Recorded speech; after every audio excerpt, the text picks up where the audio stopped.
ఈరోజు మన స్వప్న స్వగృహ కిచెన్లో మరొకసారి కొత్త వంటతో మీ ముందుకు వచ్చాను. అదే కృష్ణుడికి ఎంతో ఇష్టమైన అటుకులతోటి లడ్డు చేయబోతున్నానండి. అది కూడా హెల్తీ వేలో. పాయసం అయితే ఒకరోజే తినొచ్చు, కానీ లడ్డు ఉంటే 3-4 రోజులైనా పిల్లలకి ఇవ్వచ్చు, మనం కూడా తినొచ్చు. అలాంటి లడ్డూను ఎలా చేయాలో చూడండి, చూపించబోతున్నాను. దానికోసం దొడ్డటుకులు తీసుకున్నాను, 1 కప్పు బెల్లం, డ్రై ఫ్రూట్స్, కాజు, బాదాం, కిస్మిస్, పచ్చి కొబ్బరి ఇవన్నీ తీసుకొని మన ఇంట్లో కృష్ణుడికి నైవేద్యంగా ఎలా పెట్టాలో పూజా మందిరంలో మీరు ఈ వీడియోను మొత్తం పూర్తిగా చూడండి. ఎవరైతే మొదటిసారి నా వీడియోని చూస్తున్నారో నా వీడియోకి ఒక లైక్, షేర్ అండ్ సబ్స్క్రైబ్ చేసి చూడండి. సో వంటలోకి వెళ్దామా మరి? ముందుగా ఒక గిన్నె పెట్టుకొని అటుకులను వేపుకోవాలి. దాంట్లో ఏమీ వేసుకోవద్దండి, నెయ్యి ఏది కానీ వేసుకోవద్దు, ఊరికేనే వేపుకోవాలి. కొలత అనేది మన ఇష్టం అండి, మన తినే క్వాంటిటీని బట్టి. నేను 1 కప్పు వేసాను కదా అని 1 కప్పే వేయని అవసరం లేదండి, ఇష్టం మనం తినే క్వాంటిటీని బట్టి వేసుకోవచ్చు. చూడండి, ఇలా తిప్పుకుంటూ వేపుకోవాలి. తర్వాత దీన్ని స్టవ్ బంద్ చేసి మిక్సీలో వేసుకుందాం. ఇవి కొంచెం పొడి పొడిగా ఇలా విరిస్తే విరిగేటట్టు కావాలండి.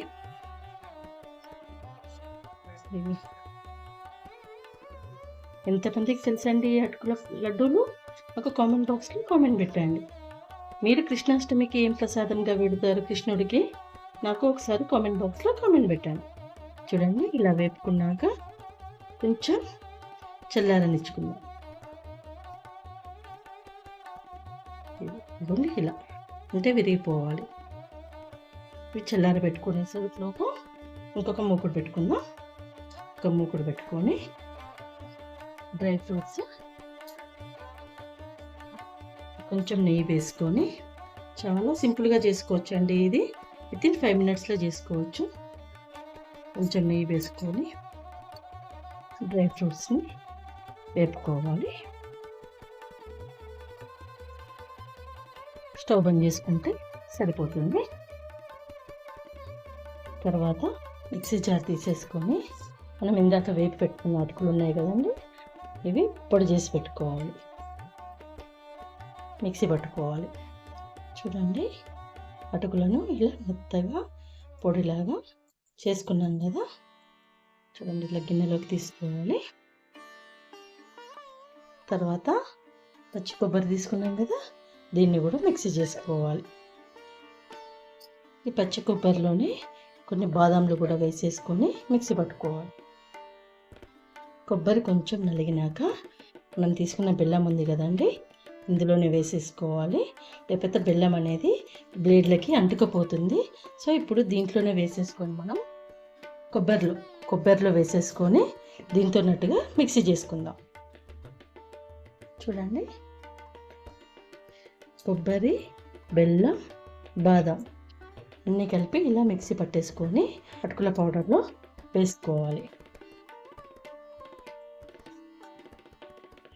చూడండి, ఈ అటుకుల మిశ్రమంతో బెల్లం, కొబ్బరి మిశ్రమాన్ని మంచిగా కలుపుకొని లడ్డూలాగా చేసుకోవటమే.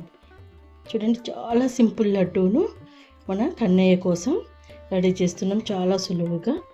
చూడండి, ఇదంతా ఇలా మంచిగా కలుపుకొని మనకి ఏ సైజులో కావాలంటే ఆ సైజులో లడ్డూ చేసుకోవాలి. చేసుకొని మనం ఇందాక డ్రై ఫ్రూట్స్ వేపి పెట్టుకున్నాం కదా, ఇలా ఒక్కొక్కటి అంటిస్తూ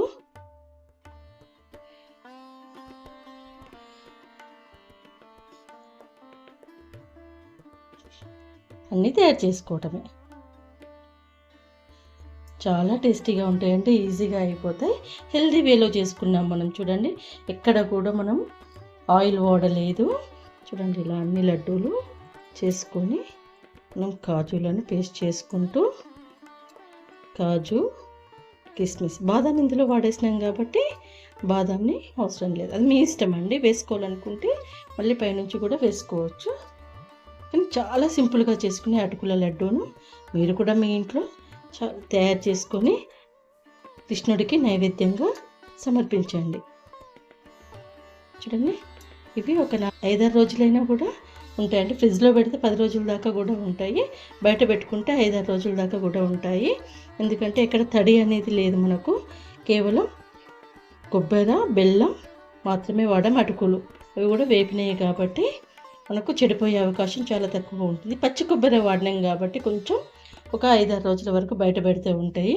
ఫ్రిడ్జ్లో పెడితే మాత్రం 10 రోజుల వరకు కూడా ఎటువంటి డౌట్ లేకుండా ఉంటాయి. హెల్దీ వేలో మీరు కూడా ఇటువంటి లడ్డూలు చేసుకొని మీ కృష్ణాష్టమిని ఎంజాయ్ చేయండి. మీరు ఎటువంటి ప్రసాదాలు కృష్ణుడికి పెడతారో నాకు కామెంట్ బాక్స్లో కామెంట్ పెట్టండి.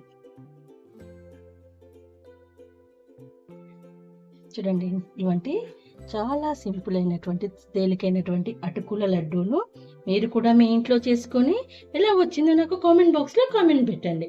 నా వంటలు నచ్చితే నా ఛానల్కి లైక్, షేర్ అండ్ సబ్స్క్రైబ్ చేయండి. స్వప్న స్వగృహ కిచెన్.